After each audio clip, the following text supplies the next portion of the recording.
Luck, obviously saw quite a bit of him last year in Indianapolis.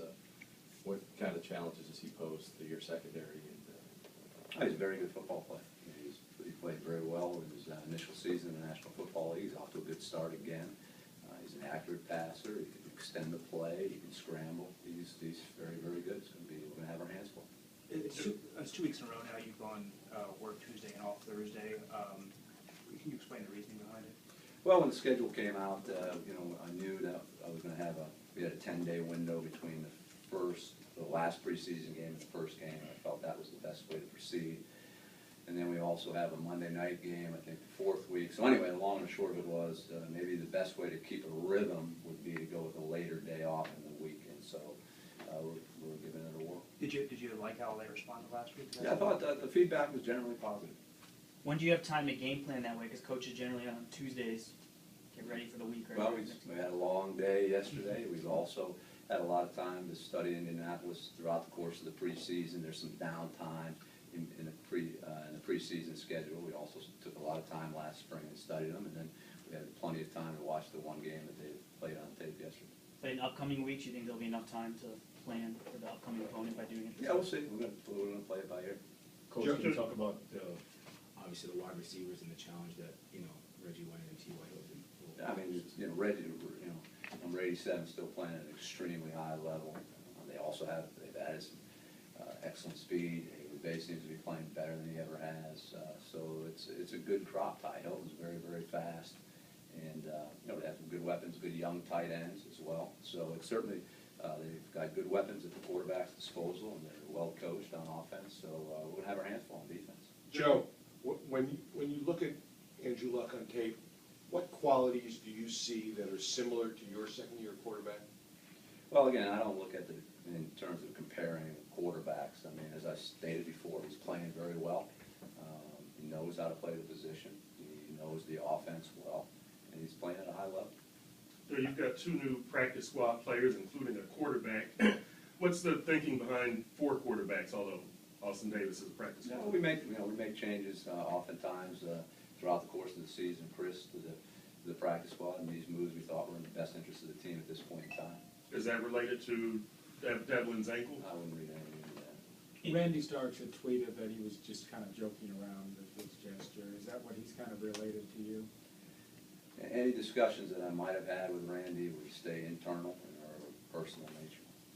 In terms of the tight ends, obviously Cleveland had a pretty effective game. Is that just gaps in the coverage, or is it breakdowns? When you looked at the film, how did you assess? Yeah, there's always a little bit of everything. They had a couple good calls against some of our defenses. As well as we played on defense, it's hard for us to have the right call against every single play. They ran 81 plays, I believe, something like that. So we're going to get caught in some defenses that might not be the best defense against that particular route. We thought very highly of 84, thought he was a good player. He played well in the game. And at times it was, man-to-man coverage. At times they caught us in a fire zone, and he was open, and the quarterback did a good job of finding him. So he played well, there's no question about it. Since they do have a lot of the same personnel they had in the meeting last year, are you able to look back at that game film last year to learn certain things? Yeah, absolutely. Both staffs came on at the same time. I want to say it was our 8th game of the year, if I'm not mistaken, 8th or 9th. It was right in the middle there somewhere. And, so absolutely, we've taken a good look at that game. Would you see out of Will Davis today? Yeah, he moved around. He moved around well. With Lamar Miller having a tough game in his first NFL start, what do you kind of say to him to, keep his spirits up and what have you? Get back to work. Get back to where there's no magic formula. There's no easy way to fix problems. You got to roll up your sleeves and go to work. Kevin Coyle talked to us about the speed package yesterday. How was that presented? Did he bring it to you? Did you suggest, put the 3 DNs out there? No, he and the staff, it's a collaborative effort over there. We got some excellent staff over there. They contribute. They all pitch in and contribute. And so I think it was a collective effort. And, we got it off the ground. We'll see how much we use it as we move forward. What did you think when it was, I know you guys did a little bit in training camp. What did you think? Were you pretty excited about it, or did you? Yeah, it creates, again, the more you can keep the coaching staff in the meeting room attempting to figure out what you're doing, who's doing what, it takes time. And, then coaches get tired and crabby and don't want to go to practice, So it's a good package. Again, it's not rocket science, but I think it has a place last year, Andrew Luck, you guys had him probably about 6, 7 times in what appeared to be a sack. Is there any trick to getting him down and? Well, he does a good job, you know, as you mentioned, Omar, sometimes he gets away, or B, he throws the ball relatively accurately when somebody's on his body, and he does a nice job of that. And so we do have to get him down. You know, I think the thing is, if you can keep your feet wrapped, just the good form tackles are always the best. Now, knowing sometimes you're engaged with a blocker, and it's not, you usually don't have a ton of unobstructed runs at a quarterback. So, you know, but the good tackling fundamentals of wrapping your arms, accelerating your feet, those still apply in taking a quarterback down. Chris, So much, Chris asked you about Lamar. Is breaking tackles and yards after contact, is that something you can teach, or is that basically innate, you know, athleticism? No, I think, you know, we definitely drill it. We do some sideline drills, or, you know, run after the catch. We do, I don't know, you guys have probably seen us do that, lowering the shoulder, dipping the pad, those type of things in conjunction sometimes with our ball security drills. So I think those are things you definitely can emphasize, and it should show up on film. Is that part of the game that needs to improve? Absolutely, no question about it. Joe, So much- so with much- 2 minutes left in the second quarter, you gave up your red challenge flag, or somebody took it from you on the sideline. Why was that? What was the thinking behind that? There's no challenges in the last 2 minutes of the half. Is that it?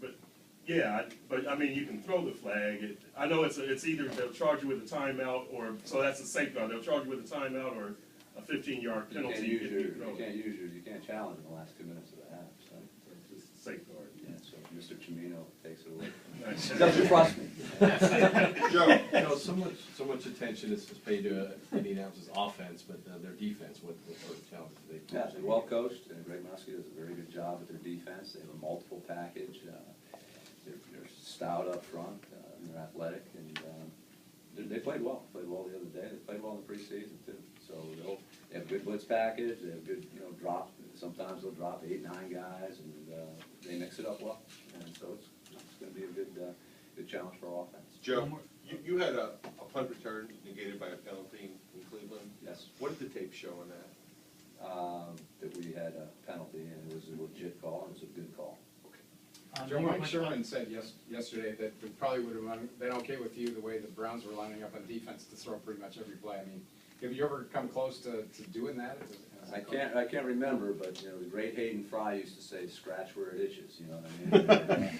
So, you know, if they're giving you some portion of the game, you should probably emphasize that until they take it away. And then that's part of the fun of coaching, you know, the adjustments and the chess match that takes place in the course of the game. What exactly were they showing you that, when you described Well, it? sometimes, you know, again, sometimes they overload, you know, bring an extra player into the box, and it makes it awful difficult when you're not having a lot of success already to run the football.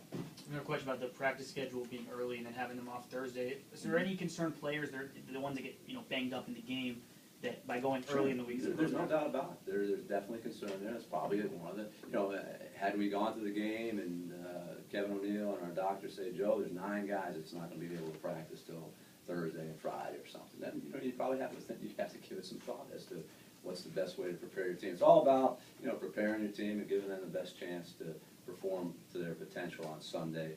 This is, in my opinion, the best way to do it, and so that's why we're doing it. 2 more guys? What are the advantages to the rest at the end of the week? Well, again, I think I said it before, Omar. I feel like we stumbled onto this last year. I'm going to be very honest with you. We had 10 days between Buffalo and Seattle, and it was Thanksgiving, and so I wanted the players to have Thanksgiving off. So we went Monday, Tuesday, Wednesday, off Thursday, Friday. The players said they felt good. They felt, you know, energized. We talked to some people in the off seasons in regard to, you know, performance and the timing of things, and we just felt like this was the best way to go. Has there been any grumbling from the community relations? I mean, Tuesday's the charity day, players. Oh, no, grumbling. we'll adjust that. We'll definitely want the players to be involved in the community events, no question. And the players' personal schedules, that they just have to make, how much warning did the players have? I was going to say a joke, I'm going to leave that. Thanks, Barry. No, I think it's, you know, we'll see how it goes. That's part of the thing of, you know, can't be afraid to do what you feel is the best thing to do for the football team. And that's what, in my opinion, is the best thing.